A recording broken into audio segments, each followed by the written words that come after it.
Með sæl. Ketilsaga Hængs ein af hinum svokölluðu fornaldarsögum og yfirleitt talin vera til verka frá 14. öld. Í sögunni segir meðal annars frá Katli sem kemur á ferðum sínum að búi nokkru og biður húsbóndan Brúna gistingu. Brúni bregst vel við og spyr Ketil umsvifalaust hvort hann vilji liggja hjá dóttur sinni eða einn saman. Ketil þiggur boðið og segist vilja liggja hjá dóttur bónda. Og segir sagan að hann hafi skemmt sér við henni þá nóttina. Af þessari sögu og öðrum áþekkum mætti stundum ætla að menn hafi talið til almennra mannasiða þegar gest bar að garði að gestgjafinn, húsbóndinn á heimilinu, biði hinum gestkomandi ekki einungis upp á gistingu í húsum sínum, heldur beinlínis upp á rekkju dóttur sinnar og dótturina með. Í þessum fyrirlestri muni leitast við að varpa ljósi á þetta atvik og önnur sambærileg og á viðhorf karla til kvenna íslenskra miðaldabókmennta með áherslu á fornaldarsögurnar og innlendar riddarasögur annars vegar og þýddar riddarasögur hins vegar.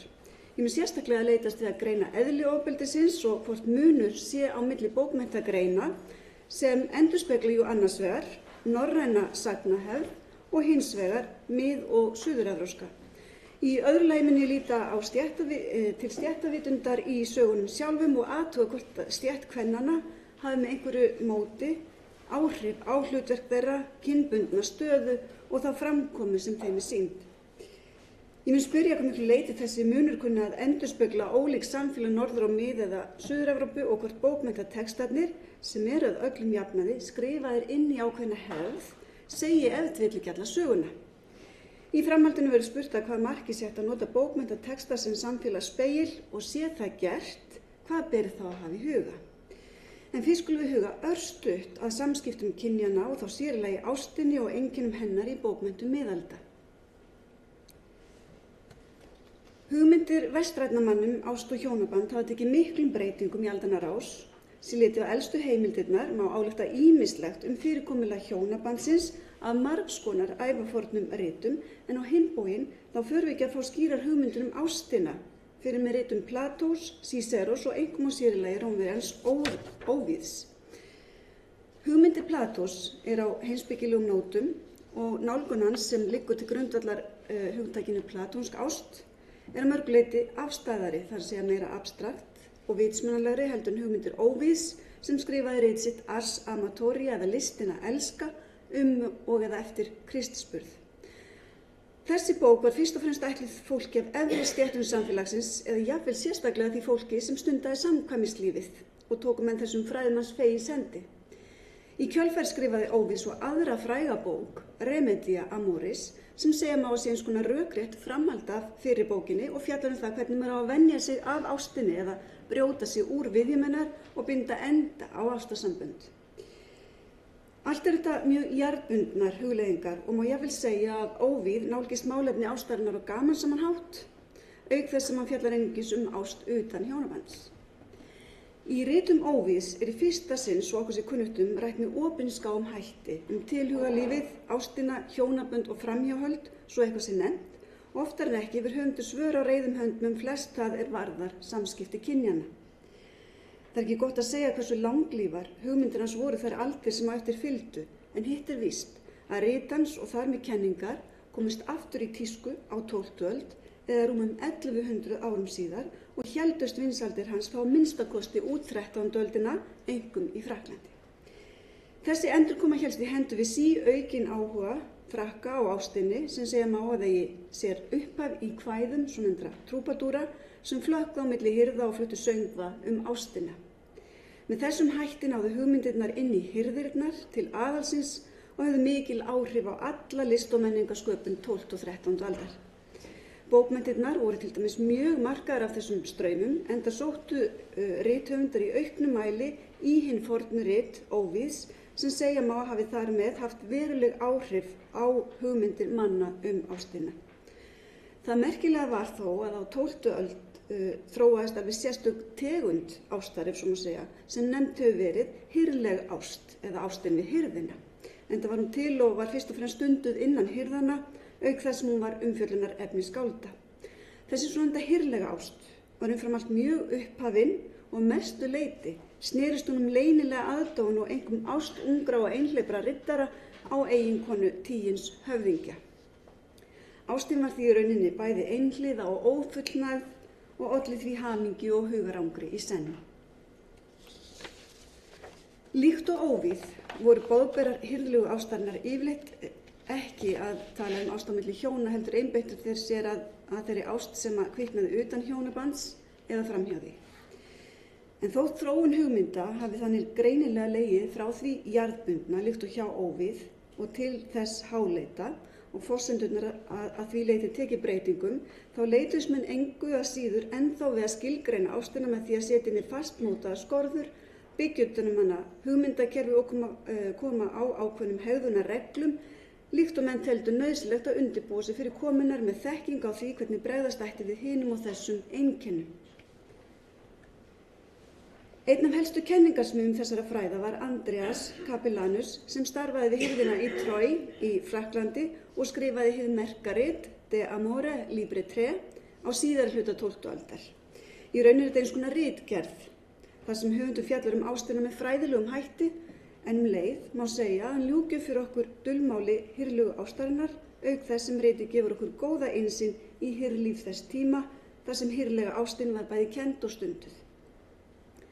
Capellanus sótti mjög í hugmyndir óvíðs sem hann notaði frjálslega og setti í samtímalegt samhengi, þar að segja, í þá umgjörð sem féll að frönsku miðaldasamfélagi.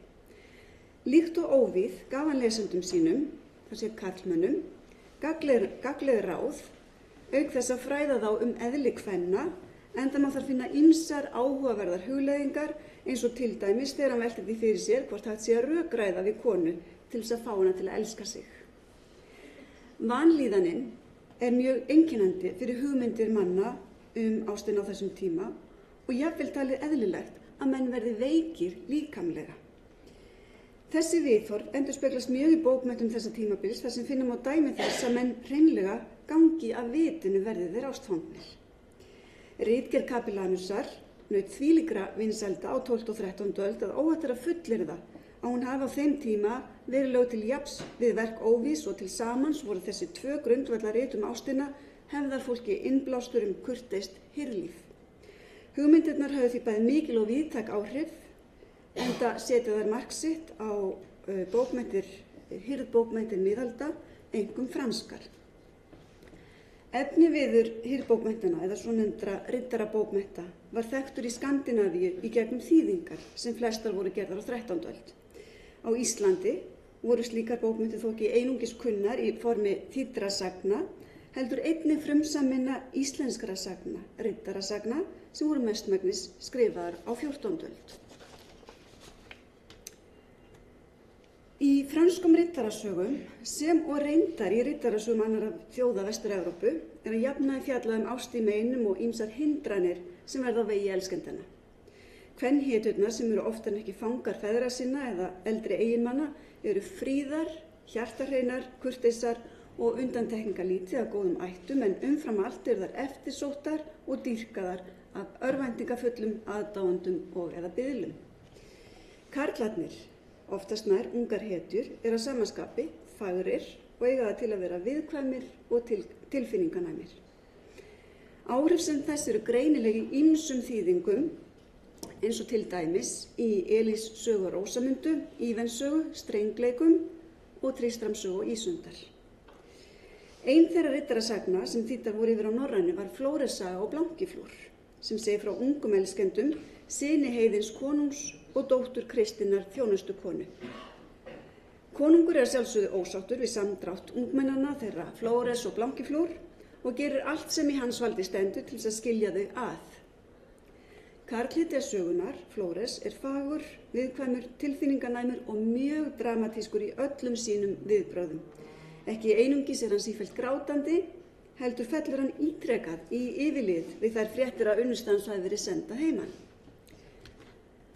Við lestur riddarasagnanna getur maður ekki annað en velt því fyrir sér hvernig íslenskum áhorfendum hér áður fyrr og þá sérstaklega kannski karlmönnunum hafi liðið undir lestrinum því að samkvæmt Íslendingasögunum þá voru karlmenn jú af allt annarri tegund, að minnsta kosti þeir sem töldust vera sannir karlmenn. Þar að auki var ekki vaninn að hafa mörg orð samskipti þeirra við hitt kynið og oft hefur þótt nægja að láta verkin tala. Í rannsókn sinni á Íslendingasögum segir rússneski fræðimaðurinn Mikael Stepin-Kaminski að það sé ekki bara það að rómantískar tilfinningar hafi ekki passað inn í íslenskar sagnabókmenntir, heldur voru hreinlega engin orð til þess að lýsa þeim. Tilfinningar voru því eitthvað sem áheyrendur þurftu að lesa á milli línanna. En hversu líkar eða ólíkar voru hetjur riddarasagnanna þeim hetjum sem sprutt úr íslenskri frásagnahefð eða hinum svokallaða norræna hugmyndaheimi? Jú, þegar við lesum íslenskar bókmenntir tökum við eftir því að íslenskuna virðist almennt sé ekki einungis skorta orð þeirra eða þurfti málefni ástarinnar, heldur einnig varðandi samskipti kynjanna í víðara samhengi, þar með talið ofbeldi. Til að mynda og þrátt fyrir skýr dæmi kynbundið ofbeldi og kynferðislega kúgun í íslenskum sagnabókmenntum, þá skortir textana tiltekin hugtök fyrir eðli ofbeldisins sem gerir það að verkum að það getur orðið erfitt að finna dæmi og hreinlega greina kynferðislegt ofbeldi í norrænum bókmenntum.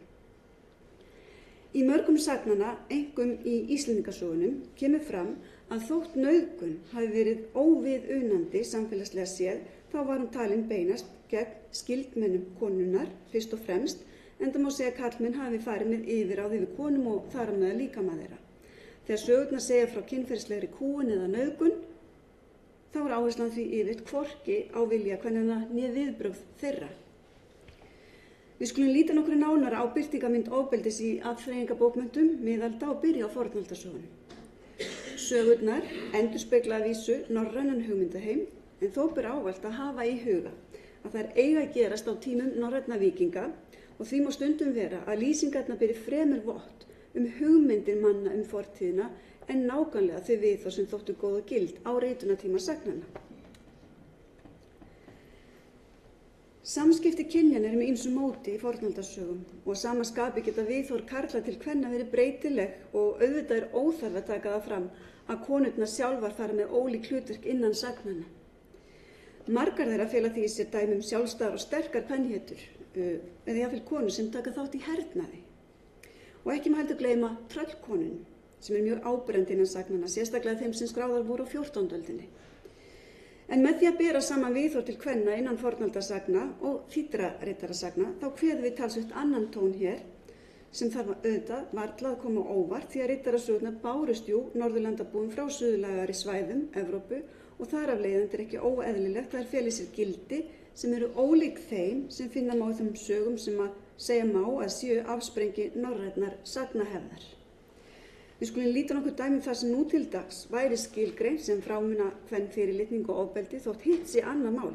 Hvaða augum söguhöfundar litu frásagnir sínar, hvort þær voru teknar alvarlega og hvort þær endurspegli endilega viðhorf íslenskra áheyrenda. Kynjamisréttið á sér ýmsar birtingarmyndir. Dæmi að kallar viðhafi niðrandi orð konur almennt, konur og þar auki tröllkonur líka. Auk þess sem nokkrar af hetjum sagnanna ferðast langa leiðir norður til Finnmerkur, eiginlega bara til þess að berja á skessum sér til skemmtunar.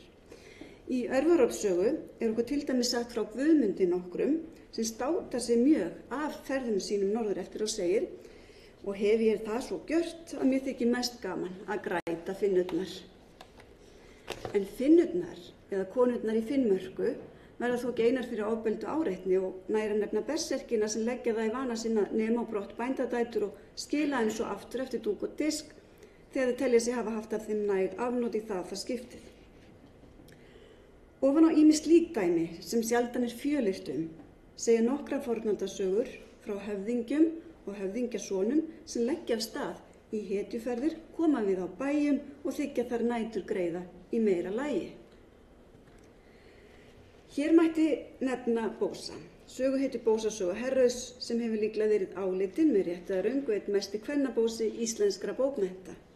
Líkt og frægt kemur ferðalangurinn Bósi við á 3 bæjum þar sem hann þiggur gistingu hjá viðkomandi bónda og sefur hjá bóndadóttur.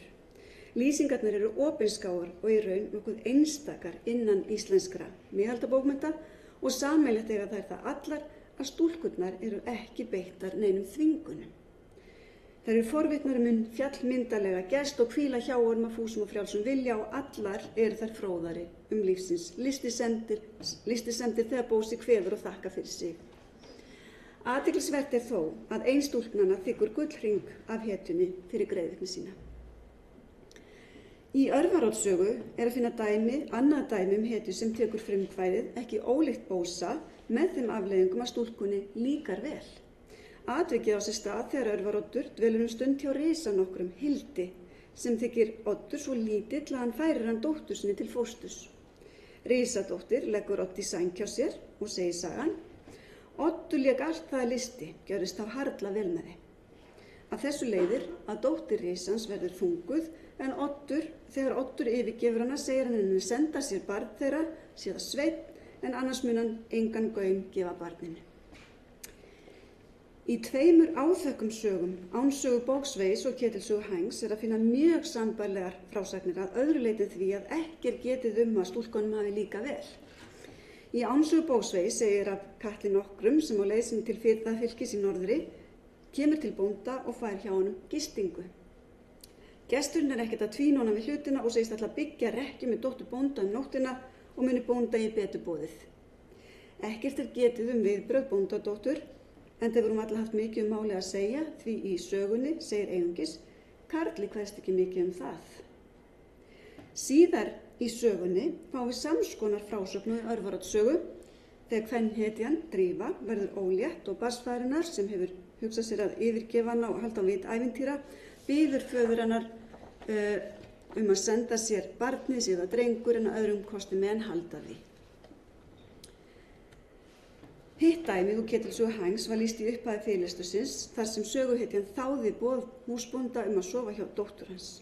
Í sögunum þremur, Örvarodd sögu, Ánsögu Bóksveigs og Ketilssögu Hængs, sem hafa stundum verið nefndar einu nafni Hrafnistumannasögur, á samræði hetju og heimasætur sér stað með samþykkið að undirlagi föður stúlkunar og ekki ólíkt því sem gerist í Bósasögu Herrauðs, þar sem feðurnir virðast hvorki kippa sér upp við aðfæri Bósa né lauslæti dætrana.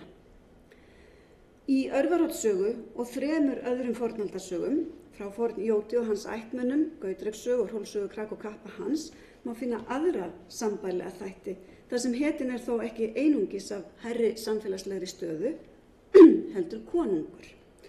Í þeirri fyrstu, frá Forn-Jóti og hans ættmönnum, segir í afar stuttu máli frá því hvernig Raumur konungur, sem var staddur í jólaboði hjá Bergfinni nokkrum, sem var í jötnakyni, einfaldlega brá sér í rekkju systur hans og gatinni alls 3 syni.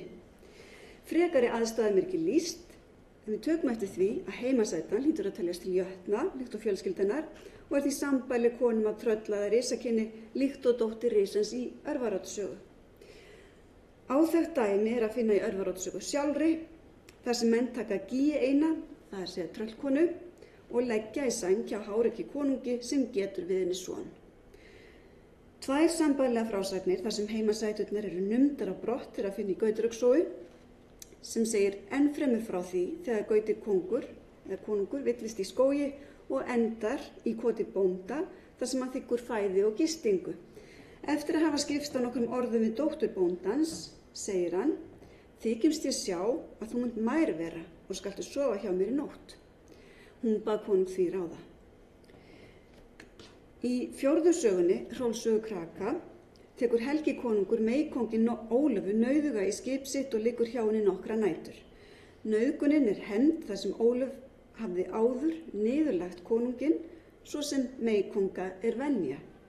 Söguhöfundur leggur áherslu á að meykóngurinn, það að segja hinn valdhafandi drottning Ólöf, hafi stigið út fyrir samfélagslega ásættanleg viðmið með hroka sínum og græðgi og að þar að leiðandi verðskuldum þá meðferð sem hún fær.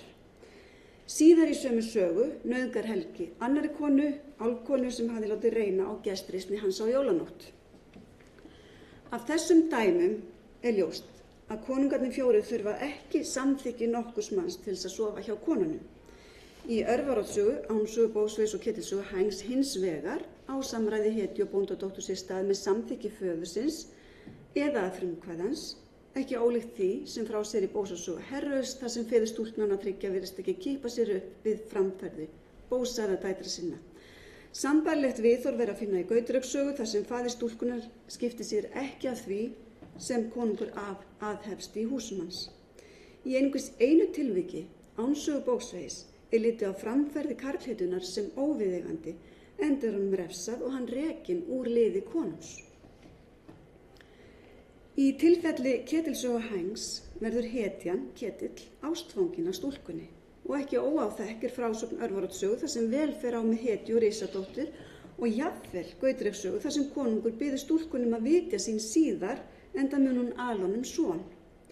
Af þessu leiðir að karlhetjurnar 3 gætu hafa haldið samúð áherenda en að öðru leyti er ógerlegt að segja til hvaða augum viðtakendur sagnanna á miðöldum hafi litið skeytingarleysi feðranna eða hegðun hetjanna. Það sem bendir þó til þess að hlutskipti kvennanna kunni að hafa vakið spurningar meðal áherenda sagnanna á miðöldum er ekki einungis frásögn án sögu bóksvegis, heldur einnig hinn unga Illuga saga Gríðarfóstra þar sem sambærilegri senu af hetju sem er boðið að hátta hjá ungri konu hefur verið snúið upp í grín. Í sögunni segir frá tröllkonu sem býður hetju á faraldsfæti aðgangarúmi dóttur sinnar en þegar hann þykir boðið, líkt og forverar hans í eldri sögum, og hefur háttað sig og komið sér fyrir í rúminu, hótar kerlingin, Gríður, því að drepa hann og spyr hvort hann hafi virkilega haldið á hann myndi leyfa honum að spilla dóttur sinni. Það sem er áhugavert er að foreldri stúlkunnar sem gerir at í hetjunni er kona, móðir stúlkunnar en ekki faðir, líkt og í eldri sögunum. Að þessu leyti mætti túlka frásögnina sem skopstælingu, ef ekki ádeilu, á eldri og hefðbundnari texta sem bera með sér svo augljós dæmi feðraveldis. Annan umsnúning á sama minni er svo að finna í Sturlaugs sögu starfsama þegar kerlingin Véfreyja sem er nánast orðin blind af elli spyr hinn unga gest sinn Sturlaug hvort hann vilji sofa einn saman yfir nóttina eða hjá sér. Þegar Sturlaugur svaraði til hann vilji frekar liggja nálægt kerlingu, setur hún stokk í rúmið á milli þeirra til að aðskilja þau. Gamansemi söguhöfundar sem vísa með svo óvæntum hætti til hinna hefðbundnar sagna er augljós. Þótt deila megi það hvort rétt sé að skilgreina megnið af þeim dæmum sem nú hafa verið rakin sem nauðgun, er ljóst að í engum tilfellum er það stúlkurnar sjálfar sem eiga frumkvæðið að hinu kynferðislega sambandi, heldur er ákvörðunin annaðhvort tekin af gestinum eða föður stúlknanna. Að frátöldum þeim sögum sem ég hef nú rakið og segja frá valdbeitingu eða kynferðislegri kúgun kvenna eru ýmis dæmi í sögunum að konur sæti illri meðferð sem beinlínis má rekja til kynferðis þeirra eða kynbundinnar stöðu. Það var allt of langt mál að rekja þessi dæmi hér og þess vegna langar mig til gamans að nefna einungis eitt áhugavert brot úr Örvaroddssögu sem fyrir var getið, en það segir frá því þegar konungur nokkur býðst til að afhenda Örvaroddi skjaldmið sína sem hafði löngum staðið við hlið hans í hernaði. Þótt Oddur veiti gjöfinni viðtöku, sem var líklega skynsamlegt af honum, hann var mjög kaldhæðinn út í þessa nýju eign sína og kemur fram við skjaldmiðna af lítilsvirðingu. Við fyrsta tækifæri hendir hann henn út í mýri og skilur hann á þar eftir svo hann drukknar. Þetta dæmi minnir okkur á að í umræðinum ofbeldi í sögunum gæti verið ástæða til þess að staldra aðeins við og líta á hlutverk ofbeldisins og gleyma því ekki að frásagnir á borði þessa gætu hafa haft skemmtigildi og ef til vill þyrfti að túlka atburðinn í því ljósi. Önnur atvik þar sem ofbeldið hefur yfir sér kómískan blæ eru vissulega til staðar. Og í slíkum tilvikum mætti ég vel segja að ofbeldi sé falið í því sem við getum kallað karlahúmor og er þar af leiðandi án frásagnarfræðilegrar dýptar. Þótt fáu dæmi sem ég valdi að taka með í fyrirlesturinn sé engan veginn tæmandi, þá sýna þau okkur konur sem eru kúaðar af karlhetjum, bæði vegna kynferðis og óæðri félagslegrar stöðu. Meðal hinna kúguðu kvenna rekumst við einkum á bændadætur, dætur risa, jötna og tröllkvenna og tröllkonur, almennt séð, nýfætt stúlkubörn þeirra eru auk þess ekki hátt skrifuð. Erfitt er að greina valdbeitinguna sem nauðgun innan sagnanna sjálfra og í raun er viðbrögðum kvennanna lítill gaumur gefinn nema þá helst í Bósasögu Herrauðs og í sögunum tveimur þar sem úr verður ástarsamband. Undantekning er meykóngurinn í Hrólfssögu Kraka sem tilheyrir efri stétt og í því tilviki er augljóslega að ræða afdráttarlausari nauðgun en í öðrum fornaldarsögum. Við tökum eftir því að flest þeirra dæma sem tekin hafa verið fylgja samskonar frásagnargerð. Er að ræða bændur, risa, jötna eða tröll sem bjóða ferðalangi, í flestum tilvikum hetju á leið sinni norður Noreg, aðgangar ekki dóttur sinnar eða í einhverjum tilvikum virðast ekki kippa sér upp við þann eitt sérstaklega þótt hetjan komi sér sjálf fyrir í bólunni hjá henni eða eins og segir í Ánsögu bóksveis, karli kveðst ekki mikið það.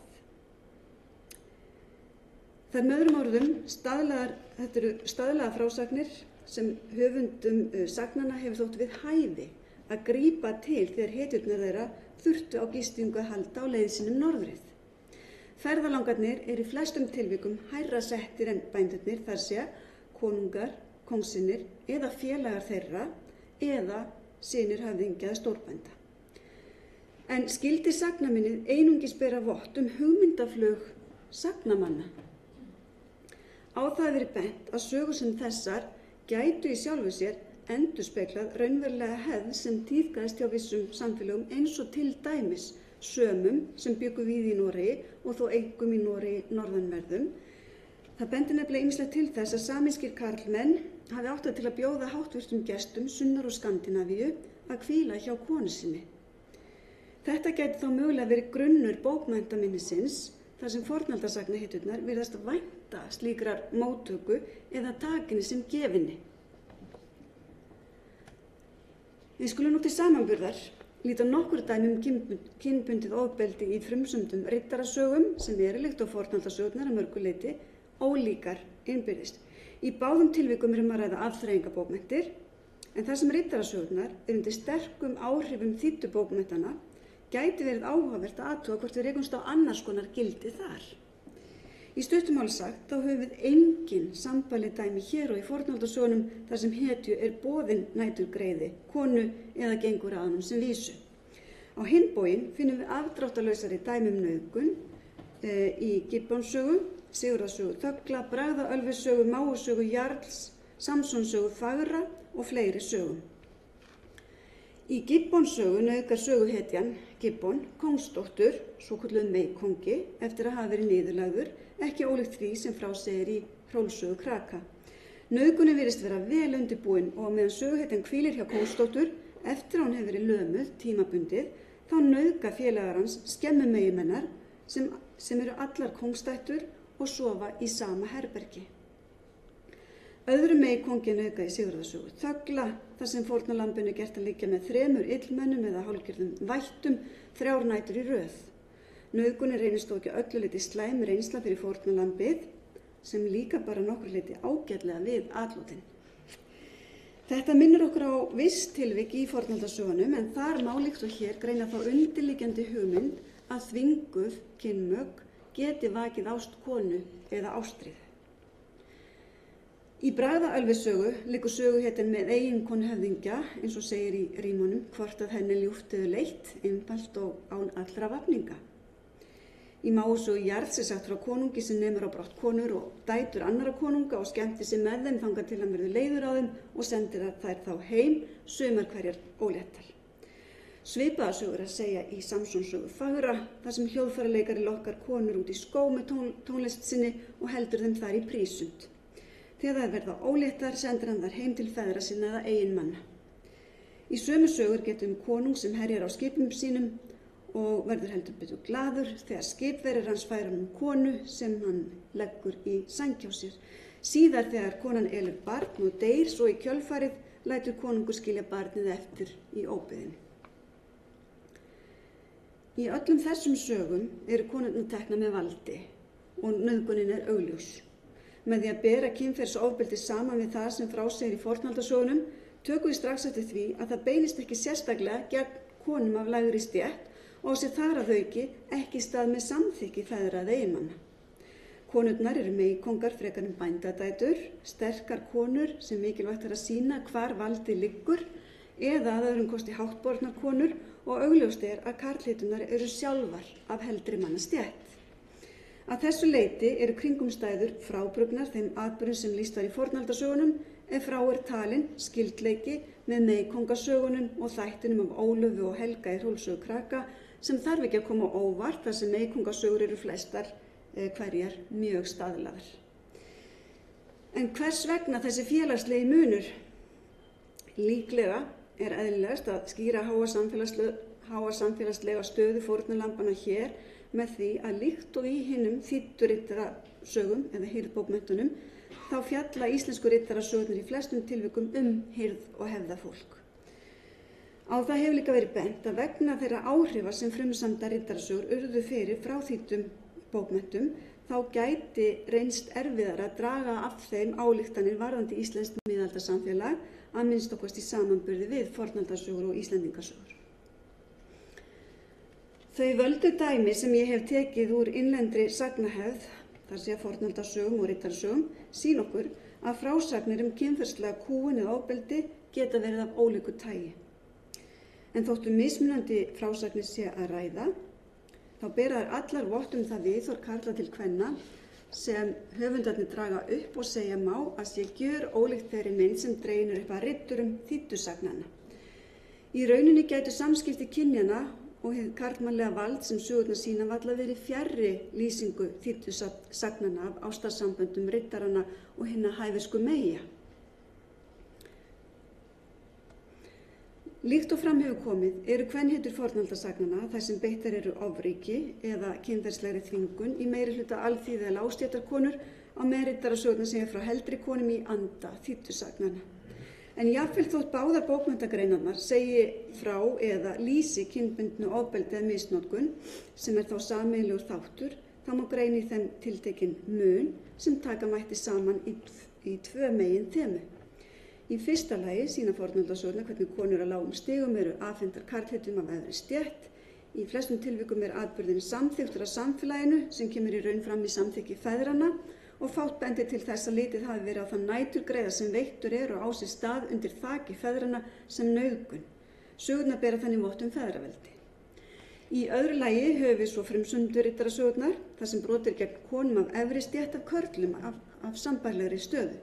Í tilviki meykóngan er atburðurinn samþykktur þar sem hlutverk hetjunnar felst í að koma á því samfélagslega jafnvægi sem meykóngurinn raskaði. Í öðrum tilvikum er nauðgunin fordæmd og ljóst er að gerendurnir fylgja ekki samfélagslega samþykktri hegðun. Samanburðurinn gefur til kynna að meginmunurinn á bókmenntagreinunum tveimur liggi í því samfélagi sem það lýsa og augljóst er að stétt hefur mikið að segja hlutskipti kvennanna. Þess vegna er nauðsynlegt að muna þegar við notum bókmenntatexta sem viðmið samfélagsleg gildi að stétt skiptir máli. Ólík viðhorf til kvenna gátu þrifist samtímis eftir því hvaða stétt konurnar tilheyrðu. En burtséð frá því þá má spyrja að hvaða marki má ætla að sögurnar endurspegli viðhorf karla til kvenna í íslensku miðaldasamfélagi og ætli þau viðhorf séu þá frábrugðin því sem tíðkaðist meðal suðlægari þjóða. Talið er að franskar hirðbókmenntir feli í sér samfélagsleg viðhorf einfaldlega vegna þess að það nutu vinsælda og voru viðurkenndar af áhorfendum sínum og hið sama má segja íslenskar miðaldabókmenntir eða bókmenntir annarra þjóða. Þess vegna er eðlilegt að við veltum fyrir okkur inn í hvaða samfélagslegu viðmið þær falla. Litu norrænir karlmenn konur sínar allt öðrum augum en karlasunnar í Evrópu. Í fyrstu lítur út fyrir að það sé himinn og haf á milli hinna innlendu sagna þeirra þýddu sem Íslendingum báru svo frá meginlandinu og lýstu ástum hástemmdra riddara og kurteisra meyja og svo virðist einnig vera þegar betur er að gáð. Hetjur á borð við Flóres úr Flóres sögu og Blankiflór og Tristram úr Tristrams og Ísundar og aðrar af því tagi eiga nánast ekkert sameiginlegt með þeim ribböldum sem hegða sér hvað verst hér norður frá. Þetta þarf þó ekki að vera til marks að fólk á þessum menningarsvæðum hafi verið svo ólíkt, enda getum við auðveldlega fundið dæmi í frönskum bókmenntum karlmenn sem koma illa fram við konur, auk þess sem mið-evrópskar bókmenntir mun yfirgripsmeiri og fjölbreytilegri en þær sem Íslendingar kynntust í gegnum þýðingarnar. Að auki er nauðsynlegt að hafa í huga að þær hugmyndir sem riddarabókmenntirnar byggja á og rekja má til Óviðs og Kapellanusar eru algjörlega bundnar við yfirstéttina. Hirðlega ástin átti jú alls ekki heima hjá almúganum. Reyndar var hún almúganum svo fjarlæg að Capellanus sá ástæðu til að taka fram að kenningar sínar ætti ekki við bændafólkið sem að sjálfsögðu sinni kalli náttúrunnar bara líkt og dýrin og slíkt ætti ekkert skylt við það háleitu ást sem fann sér tjáningu með hefðarfólksins í höllanum. Þau skilaboð sem hann gefur ungum hefðamönnum eru þau að ef svo skildi vera þeir féllu fyrir bóndadóttur, þá ætti þeir einfaldlega skella hana og leiða á afvikinn stað og ekki hika við að koma fram vilja sínum. Þannig virðist sem aðalsmennirnir hafi getað komið fram í bændadætur og vinnukonur af algjöru virðingarleysi á meðan þeir dýrkuðu hinar giftu frúr innan hirðarinnar líkt og væri það gyðjur. Þetta sýnir okkur að bókmenntirnar segi ekki alla söguna og þótt þær geti endurspeglað viðhorf tiltekinna stétta, endurspeglað þær ekki samfélagið í heild sinni. Af íslenskum miðaldabókmenntum að dæma eru norrænar söguhetjur af allt öðru sauðahúsi en hetjur suðlægri þjóða, en ritgerð Capellanusar, jafnt sem greining ofbeldis innan mismunandi bókmenntagreina, sýnir okkur hins vegar að svo hafi ekki endilega verið í raunveruleikanum. Bókmenntatextarnir segi ekki alla söguna og sé þeir notaðir sem samfélagsspegill er nauðsynlegt að greina þá með tilliti til stéttaskiptingar og þeirrar bókmenntahefðar sem að baki liggur.